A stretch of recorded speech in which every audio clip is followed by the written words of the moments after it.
Good morning students. I am Rekha Daya from GCW Rohtak. Today I am giving video lecture on solid geometry of BSc first year paper 3rd. आज से एक chapter करेंगे बेटा। First और second chapter में आपकी unit first complete हो जाती है। अब करते हैं सेकंड यूनिट स्टार्ट। स्फीयर क्या होता है आप सबको पता है। Sphere is the locus of A point. किसी भी पॉइंट का लोकस, मान लो ओ एक पॉइंट है और इसका लोकस जो कि ओरिजिनल पॉइंट से एक फिक्स पॉइंट से रिमेन उसका डिस्टेंस सेम रहता है, वो कहीं भी मूव करे, वो हमारा स्फीयर कहलाता है। द फिक्स्ड पॉइंट जो इसको हम कहते हैं उसको सेंटर कहते हैं, और जो कांस्टेंट डिस्टेंस है उसको हम रेडियस कहते हैं स्फीयर की। इक्वेशन ऑफ स्फीयर हमें स्टैंडर्ड फॉर्म में पता है। इक्वेशन 3 डायमेंशन में क्या होती है, जब हमारा सेंटर ओरिजिन होता है 0 0 0 पे, तो उसकी इक्वेशन होती है x² y² z² equal to r²। वो कैसे निकालते हैं, लेट p एक पॉइंट है, x y z भी any point on the sphere पे है, और सेंटर o ओरिजिन है जो कि क्या पॉइंट्स है जिसके 0 0 0। Then by the definition OP क्या हो गया हमारा, R हो गया ना, रेडियस हो गई। और OP कैसे निकालते हैं हम, वेक्टर कैलकुलस में आपने निकाला, पहले वेक्टर फॉर्म में निकालना होगा x माइनस 0 का स्क्वायर, y माइनस 0 का स्क्वायर, z माइनस 0 का स्क्वायर और उसका रूट। ये हमारा OP आ गया। OP आ गया तो ये हमारी इक्वेशन बन गई जो हमें प्रूफ करनी थी। तो ये हमारी स्टैंडर्ड फॉर्म होती है स्फीयर की। फिर आती है central form of equation of the sphere. Central form जिसका सेंटर क्या होगा, ABC, 0 0 ओरिजिन की बजाय ABC होगा और रेडियस R होगी। तो वैसे तो जनरली आप सीधा ही लिख सकते हो, क्या हो जाएगी, x माइनस a² का स्क्वायर, y माइनस b² का whole square, z minus c का होल स्क्वायर और उसका रूट, दैट इज R। यानी इन जनरल ये लिख सकते हैं अगर हम स्क्वायरिंग बोथ साइड करते हैं। तो जो इक्वेशन है अगर इसको हम पूरा सोल्व करें इस इक्वेशन को स्क्वायर खोल के, तो जो हमारी इक्वेशन ऑफ स्फीयर बनेगी वो ये बनेगी, x² y² z² minus 2ax minus 2by minus 2cz plus a² b² c² minus r² equal to 0। जब हमारा सेंटर क्या है, A B और C है। अब रिमार्क्स देखो, जो हमारी इक्वेशन सेकंड है ये जो बन रही है, इसमें हम नोट क्या करते हैं, the equation of sphere is of second degree in x y z तीनों में सेकंड डिग्री है। Coefficient of x² y² and z² are equal, इन तीनों के कोफिशिएंट 1 1 1 है। There is no term involving the product, ऐसी कोई टर्म नहीं है जो इन तीनों के ऐसे प्रोडक्ट को कंटेन कर रही हो, कोई भी ऐसी टर्म नहीं है। जनरल फॉर्म ऑफ इक्वेशन क्या हो जाएगी, हम इसको ऐसे लिख लेंगे, x² y² z² plus 2ux plus 2vy plus 2wz plus d equal to 0, जहाँ पे हमारे इन सब की वैल्यू होगी। u क्या हो जाएगा हमारा -1 इक्वल हो जाएगा, v हो जाएगा -b, w -c और d हमारा ये पूरा कांस्टेंट हो गया हमारा d। Equation third is the general form of equation of sphere. General form है वो स्टैंडर्ड थी, ये जनरल फॉर्म है। फिर आता है diameter form of the equation of the sphere. Diametric form कौन सी होती है, to find the equation of sphere on the joint x1 y1 z1। एक पॉइंट है A x1 y1 z1, दूसरा पॉइंट है B x2 y2 z2 as the extremities of the diameter. Extremities हो गई जो हमारे एंड पॉइंट्स हो गए, एक्सट्रीमिटीज हो गई जो हमारे एंड पॉइंट्स हो गए। तो late A x1 y1 z1 B x2 y2 and z2 be the end points of the diameter of the sphere।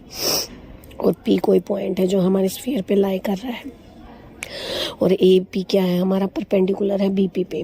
AP हमारा BP पे परपेंडिकुलर है, but the direction cosines of AP are proportional to, जो हमारी AP है उसके direct cosines क्या होंगे, x minus x1 y minus y1 z minus z1 and direction cosine of B से P क्या होंगे, x2 माइनस x2, इधर से B से P तक x2 minus x y2 minus y z2 minus z, ये हो गए डायरेक्शन कोसाइंस। इसलिए हम डायरेक्शन कोसाइंस को दोनों को मल्टीप्लाई कर देते हैं, इनको भी और इनको भी मल्टीप्लाई करने के बाद इक्वेट करते हैं 0 के साथ। ठीक है, proportional to this one which is the required equation of the sphere in the diametric form. ये हमारी डायमेट्रिक फॉर्म में रिक्वायर्ड इक्वेशन है। फिर आता है radius and centre of the sphere. Radius और सेंटर हमें कैसे निकालना है। हमारी ये इक्वेशन गिवन है, मान लो रिप्रेजेंट करिए एक स्फीयर को and hence find this centre और रेडियस, और इसका सेंटर और रेडियस निकालने हैं। तो हम क्या कर लेते हैं, ये जो गिवन है हमारे पास, इसको हमने लिख लिया। हम इसको ऐसे भी लिख सकते हैं, एक्स एक्स के कोफिशिएंट्स को इकट्ठा कर लिया, वाई वाई जेड, और खाली हमारा कांस्टेंट इधर आ गया। फिर कंप्लीट करते हैं स्क्वायर को, इस स्क्वायर को, इसको कंप्लीट करते हैं, कंप्लीट कर लिया। ठीक है, अब देखो इसको कंप्लीट करने के लिए हम इसमें क्या कर सकते हैं, plus minus, plus you square इधर भी किया, इधर भी किया, प्लस वी स्क्वायर इधर भी किया, इधर भी किया, प्लस डब्ल्यू स्क्वायर इधर ऐड किया, इधर किया। बोथ साइड्स हमने ये ऐड कर लिए। ये एक स्टेप मिसिंग है, ये आप लिख लेना। वो सारी स्टेप्स हमने ऐड कर ली। ये हमारा परफेक्ट स्क्वायर बन गया, एक्स प्लस यू का whole square, y plus v का होल स्क्वायर, जेड प्लस डब्ल्यू का होल स्क्वायर। इधर हमारे सारे कांस्टेंट आ गए। अब क्या हम इसको लिख सकते हैं, एक्स माइनस माइनस यू का होल स्क्वायर। तो अब ये हमारी क्या होगी, जनरल इक्वेशन, जो हमारी स्टैंडर्ड इक्वेशन है ये होती है। इसके साथ जब हम कंपेयर करते हैं तो यहाँ से हमारा ए आ रहा है, बी आ रहा है, सी आ रहा है। अब ए बी सी हमारे सेंटर होते थे, इसका मतलब minus u minus v minus डब्ल्यू हमारे सेंटर हो गए, और ये हमारी रेडियस हो गई, इस साइड हमारी रेडियस हो गई। तो इस तरीके से हमने इसको परफेक्ट स्क्वायर बनाया पहले, और फिर हमने जब स्टैंडर्ड के साथ कंपेयर किया तो वो हमारे क्या आ गए, सेंटर और रेडियस आ गए।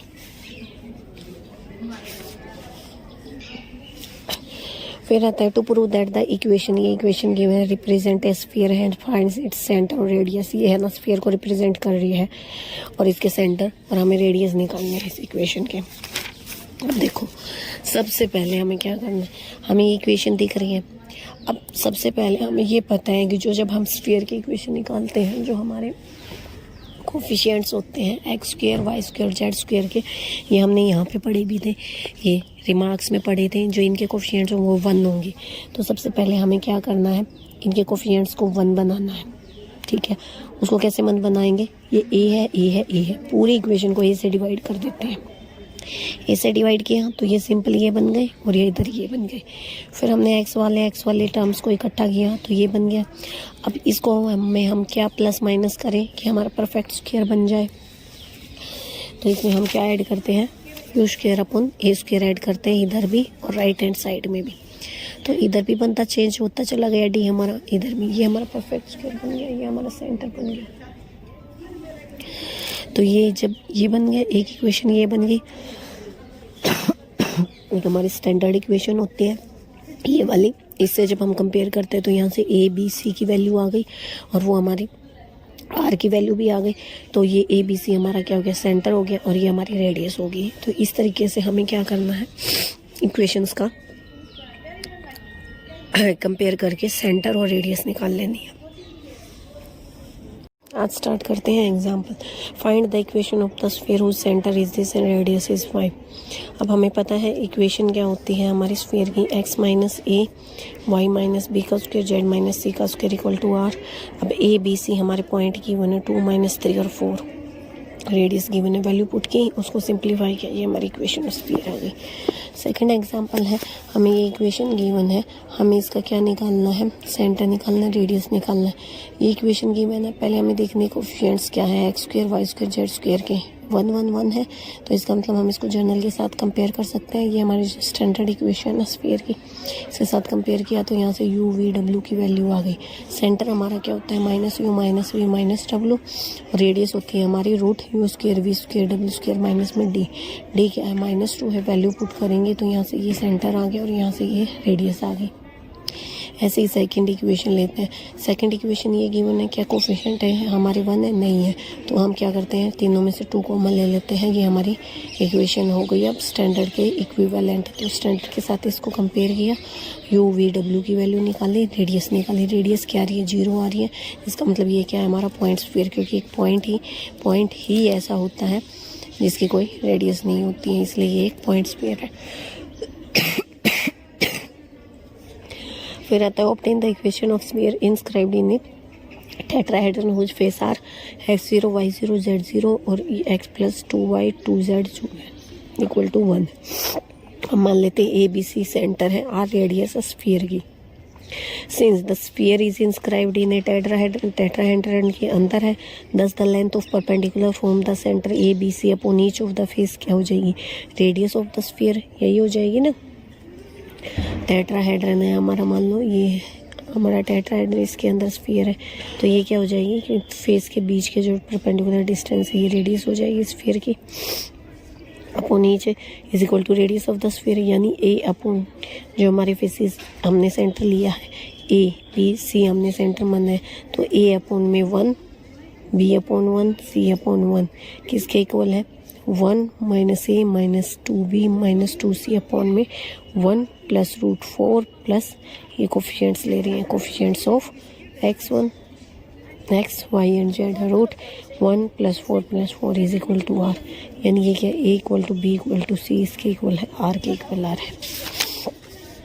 अब इक्वेशन फर्स्ट से निकालते हैं। इक्वेशन फर्स्ट क्या गिवन है हमारी, ये देखो इक्वेशन फर्स्ट से 3a equal to this one and a equal to b equal to c, यानी 3a equal a b c तीनों इक्वल है, तो a b c की जगह हमने वैल्यू पुट कर दी, वैल्यू पुट की तो यहाँ से a की वैल्यू आ गई, इसलिए a की वैल्यू आ गई, जो a है वही r है, तो हमारा r भी क्या है 1/8 है, तो सेंटर तो क्या है a भी 1/8 है, b भी 1/8 है और c भी, यानी सेंटर तो 1/8 1/8 1/8 और रेडियस भी 1/8। और इक्वेशन क्या हो जाएगी, अब हमें सेंटर भी पता है रेडियस भी पता है, तो जर्नल इक्वेशन में पुट करेंगे, ये हमारी इक्वेशन ऑफ स्फीयर आ जाएगी।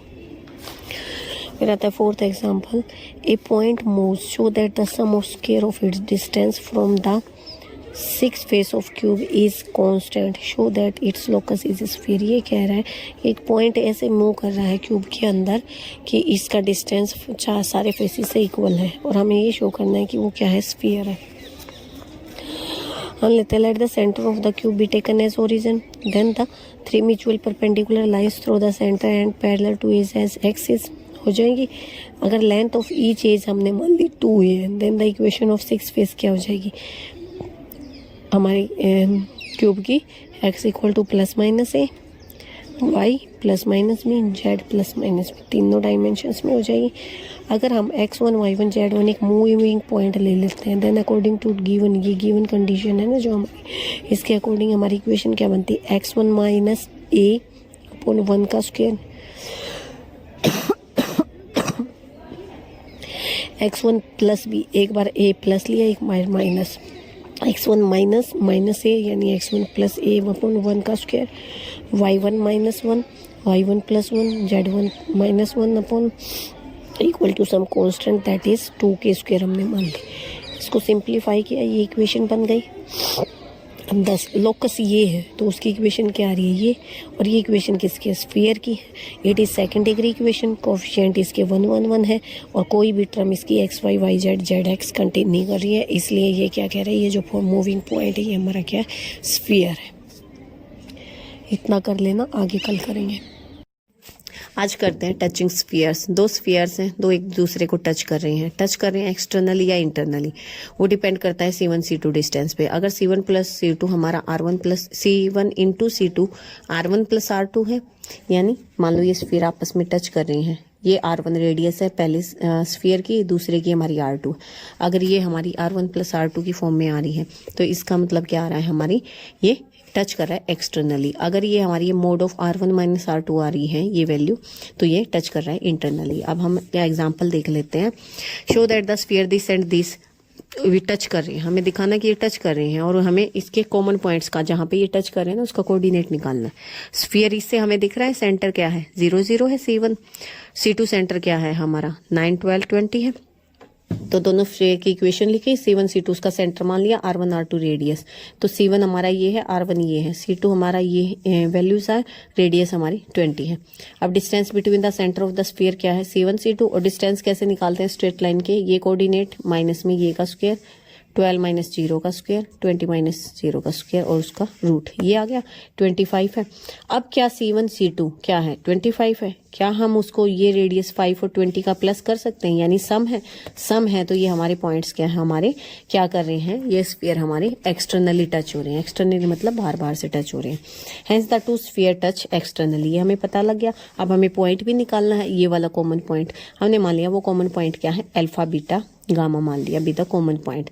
Then the point of the contact of the sphere, let P divides, P है ना C1 C2 को किस रेशियो में डिवाइड कर रहा है, 5:20 में, ये तो हमने यहाँ से देख लिया ना, रेडियस से 5 इज ये लाइन, ये 5 है, ये हमारी 20 है, इस रेशियो में हमें डिवाइड कर रहा है ये, तो इसलिए कोऑर्डिनेट्स क्या हो जाएंगे, कोऑर्डिनेट्स हमारे पी के ये हो जाएंगे, ठीक है, ये कोऑर्डिनेट्स आ गए, इसका मतलब हमारा कॉमन पॉइंट क्या है, ये है।